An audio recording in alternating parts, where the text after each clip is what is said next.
Hai, masih bersama saya, Mr. Z, bicara. Tentu saja bicara tentang kebenaran berdasarkan fakta, data, dan realita. Teman-teman, akhir dari perjalanan perselisihan, permasalahan, gugatan perceraian Baim Wong kepada Paula Verhoeven di Pengadilan Agama Jakarta Selatan kini telah berakhir. Namun, begitu banyak kejanggalan-kejanggalan yang mungkin kita tidak bisa sebutkan oleh siapa dan apa tujuannya. Teman-teman, saya memperhatikan terkait dengan persoalan ini dari awal hingga putusan banding. Kita hormati apa yang diperjuangkan oleh Paula Verhoeven, dan kita juga hormati apa yang telah diambil keputusan pribadi Paula Verhoeven dalam mengambil sikap terkait dengan putusan ini. Teman-teman, disaksikan seluruh wanita Indonesia, disaksikan oleh seluruh para ibu di Indonesia, bahkan di mancanegara, apa yang dilakukan oleh Paula untuk memperjuangkan hak-haknya, harga dirinya, nama baik dan harkat serta martabatnya patut kita hormati. Ini menjadikan salah satu perjuangan seorang wanita di Indonesia. Bukan semata-mata demi harta, tetapi juga demi anak, nama baik, harkat, dan martabatnya sebagai seorang ibu. Kini, teman-teman, nama baik Paula telah dipulihkan. Meskipun begitu berat nilai perjuangannya, kini harkat dan martabatnya Paula Verhoeven telah dikembalikan. Meskipun melalui begitu banyak rintangan. Dan kini semangat Paula Verhoeven kembali bangkit. Meskipun dengan perjuangan-perjuangan yang kita sendiri sulit untuk bisa menerima. Teman-teman, kita flashback ke belakang ya. Kita flashback ke belakang. Sang pengacara juga mengatakan, ingat ke belakang. Saya sampaikan bahwa flashback dulu ke belakang. Mungkin teman-teman masih ingat ya, ketika hari itu ya, tanggal 7 Oktober 2024. Baim Wong bersama pengacaranya memanggil begitu banyak wartawan, mengungkapkan apa yang menjadi keinginannya. Urusan rumah tangga, begitu banyak wartawan yang hadir, hanya ingin mendengarkan konferensi pers yang dilakukan oleh Baim Wong. Ketika itu Baim Wong mengatakan bahwa dirinya telah dikhianati oleh orang terdekatnya, yaitu istrinya, dan teman dekatnya, yaitu Niko Surya. dengan berbagai macam uraian. Sang pengacara juga mengatakan bahwa ada pagar makan tanaman. Ada pagar makan tanaman yang mengartikan bahwa terjadi pengkhianatan, terjadi perselingkuhan. Bahkan setelah itu memanfaatkan beberapa artis yang sepaham, ya bisa dihitung ya, memanfaatkan beberapa artis yang sepaham untuk cenderung menyerang, merendahkan, dan menjatuhkan harkat dan martabat Paula Verhoeven. Teman-teman masih ingat? Ada nama-namanya. Jika diingat kembali, tentu saja Paula terasa sakit. Begitu orang dekatnya sendiri tidak lagi memberikan perlindungan terhadap dirinya. Justru sebaliknya, apa yang ada pada dirinya yang dirasa tidak baik justru diungkapkan di berbagai pihak. Bagaimana ketika Baim Wong tega merekam dan percakapannya beredar di berbagai media. Ya kan? Menuntut seolah-olah adanya pengakuan bahwa Paula Verhoeven selingkuh. Sedih jika diingat.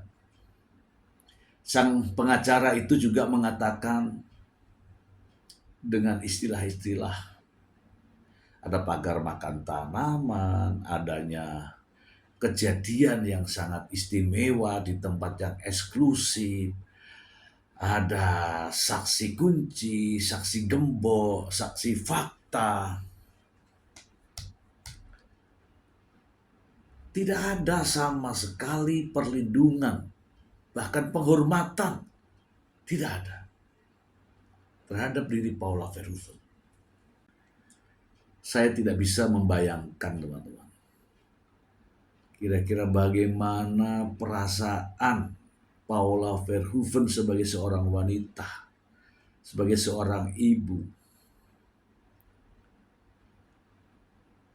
Sulit saya ingin menyampaikan, berat.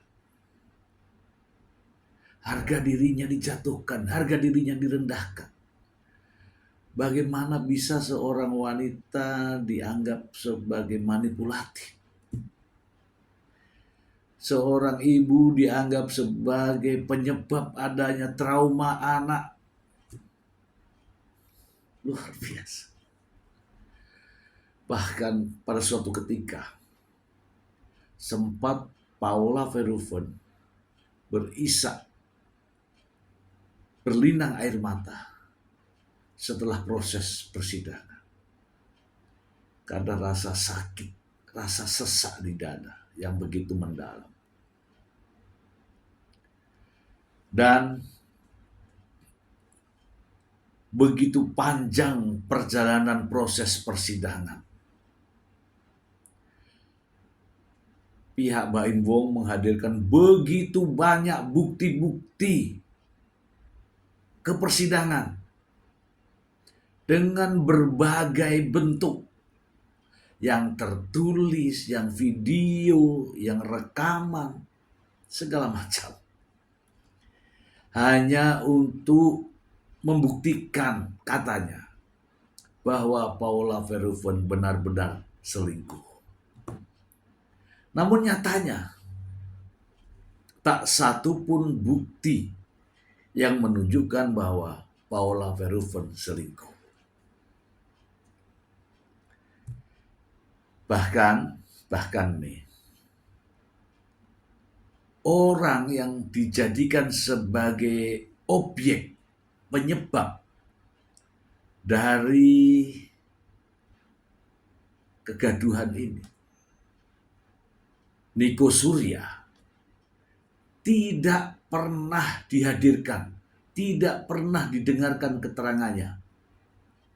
Namun pada akhirnya, teman-teman, Hakim Pengadilan Agama Jakarta Selatan memutuskan perceraian. Persoalan cerai tidak ada masalah. Namun ketika Niko Surya tidak pernah hadir, tidak pernah memberikan keterangan, tidak pernah ada dalam persidangan, dikatakan sebagai adanya pihak ketiga, cukup bukti. Sangat janggal. Cukup bukti. Dinyatakan sebagai cukup bukti walau hanya dari keterangan di media sosial. Kemudian teman-teman, yang lebih menyakitkan Paula Verhoeven ketika Paula Verhoeven dinyatakan sebagai istri yang nusus, istri yang durhaka, hingga berakibat pada hak-haknya tidak bisa dipenuhi. Nafkah idah, nafkah madyah, dan nafkah lainnya. Nafkah mut'ah. Putusan banding yang sekarang ini adalah kemenangan dari Paula Verhoeven. Kemenangan dari Paula Verhoeven. Jujur saja saya sampaikan. Yang menyakitkan Paula adalah ketika dirinya dikatakan sebagai istri yang durhaka. Sementara di ruang sidang pengadilan, keterangan dari Paula Verhoeven bahwa dirinya tidak pernah berselingkuh, dirinya tidak pernah berkhianat kepada suaminya. Namun demikian, putusan Hakim Pengadilan Agama Jakarta Selatan sudah diucapkan. Paula Verhoeven tidak terima dan jelas-jelas karena merasa kalah, merasa tidak adil baginya, maka Paula Verhoeven banding. Wajar ketika seseorang dalam proses persidangan merasa belum puas, belum mendapatkan keadilan, maka yang bersangkutan banding. Tetapi sangat tidak wajar jika orang yang katanya dinyatakan menang dalam proses persidangan justru dia banding. Oke lah, inilah kekecewaan daripada Paula Verhoeven sehingga banding. Dikatakan sebagai terbukti adanya pihak ketiga.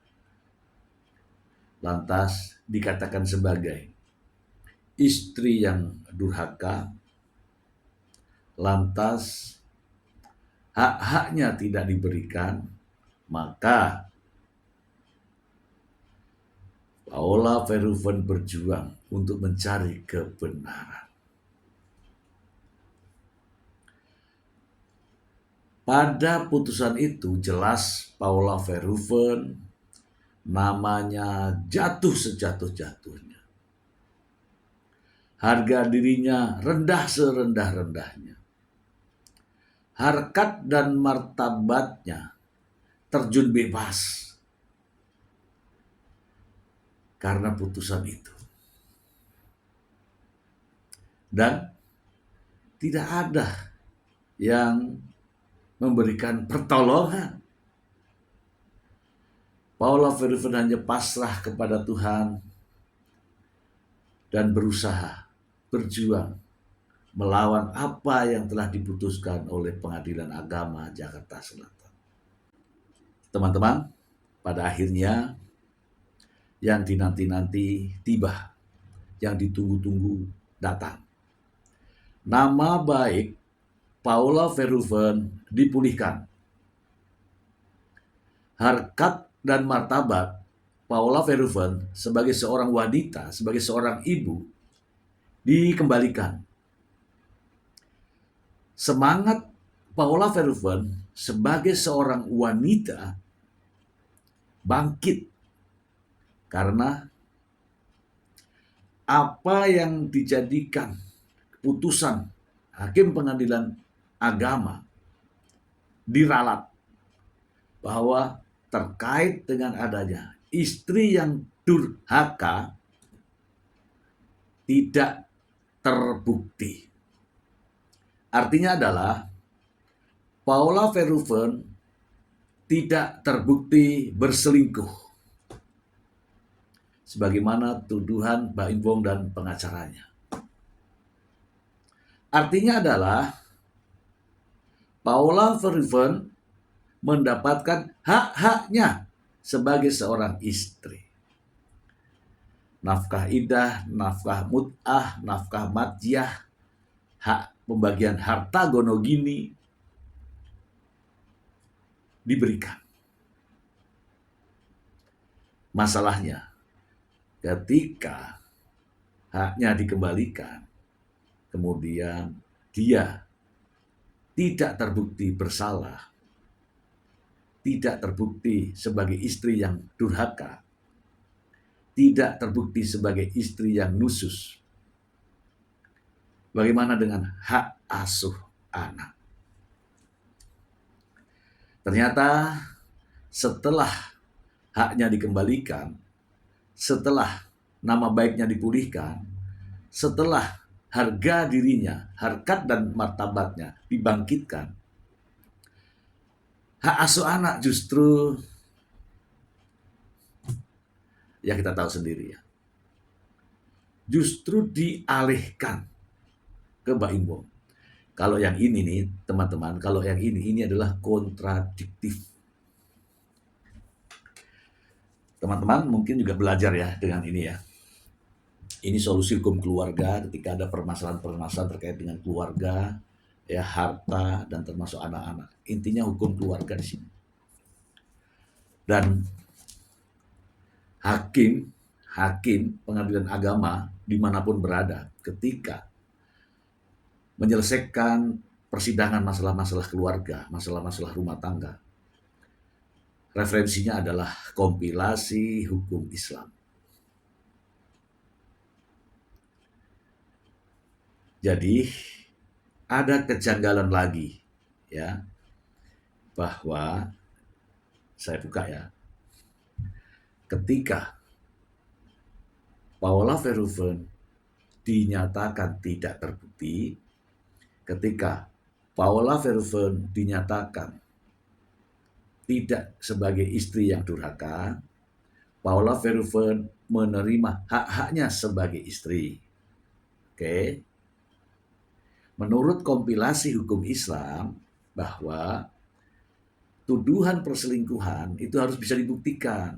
Kalau tidak bisa dibuktikan bahwa istri ini melakukan hal-hal yang sifatnya tidak baik, maka hak asuh anak harus diberikan kepada istrinya. Melihat usia anak. Nah, faktanya sekarang ini,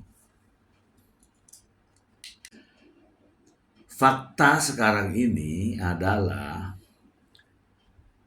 hak Paulus Verhoeven dipulihkan, nama baiknya dipulihkan, harkat dan martabatnya dikembalikan, karena tidak terbukti sebagai istri yang durhaka. Oke, sehingga Paula Verhoeven berhak mendapatkan nafkah idah, nafkah mut'ah, dan nafkah madyah. Dan kemungkinan wajib juga mendapatkan hak atas pembagian harta gono gini. Dah, itu sudah benar. Putusan itu sudah benar. Justru ada kejanggalan ketika Paula ini dinyatakan tidak ada masalah, hak-haknya diberikan, tidak terbukti sebagai istri yang durhaka, tidak terbukti sebagai istri yang nusus, tetapi lucu, tidak sesuai dengan kompilasi hukum Islam, yang mana akibat perceraian terhadap anak yang masih di bawah usia 5 tahun bawah, hak asuhnya diberikan kepada ibunya. Tetapi di sini ada kejanggalan. Di saat Paula Verhoeven dipulihkan namanya, diberikan hak-haknya, tidak terbukti durhaka, tidak bisa dibuktikan sebagai istri yang nusus, harusnya adalah menerima hak asuh anak. Apapun yang terjadi, aturannya jelas. Justru di sini saya meragukan kredibilitas dan kenetralan daripada hakim. Justru setelah ini semua hak asuh diberikan ke bapaknya.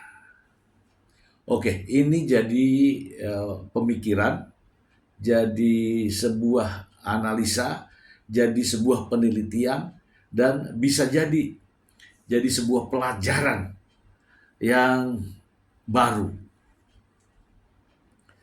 Oke lah ya, tidak ada masalah. Tetapi ini tadi ya, yang simpel tadi ini, Paula dikembalikan hak-haknya, namun hak asuhnya diberikan kepada Mbak Imbong. Ini suatu hal yang sangat janggal menurut saya ya. Oke, namun demikian teman-teman, saya hormati, saya menghargai kebesaran hati, kebesaran jiwa dari seorang Paula Verhoeven. Sekali lagi ya teman-teman, saya pribadi, saya menghormati, saya menghargai kebesaran hati dan jiwa seorang Paula Verhoeven. Sebagai seorang ibu, sebagai seorang wanita, seorang perempuan, setelah dijatuhkan tadi, kemudian dipulihkan, kemudian ada satu haknya yang tidak dikembalikan, atau ya dalam arti kata diselewengkan, yaitu hak asuh anak. Namun Paula bersahaja, bersabar, menerima dengan legowo apapun itu terkait dengan hak asuh anak. Oke lah, biarlah hak asuh anak diambil sama suami saya demi anak-anak saya.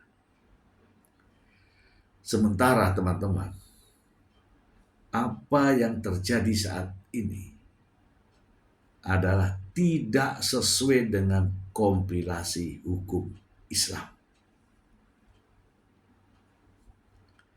Ya mungkin teman-teman bisa membaca kembali ya.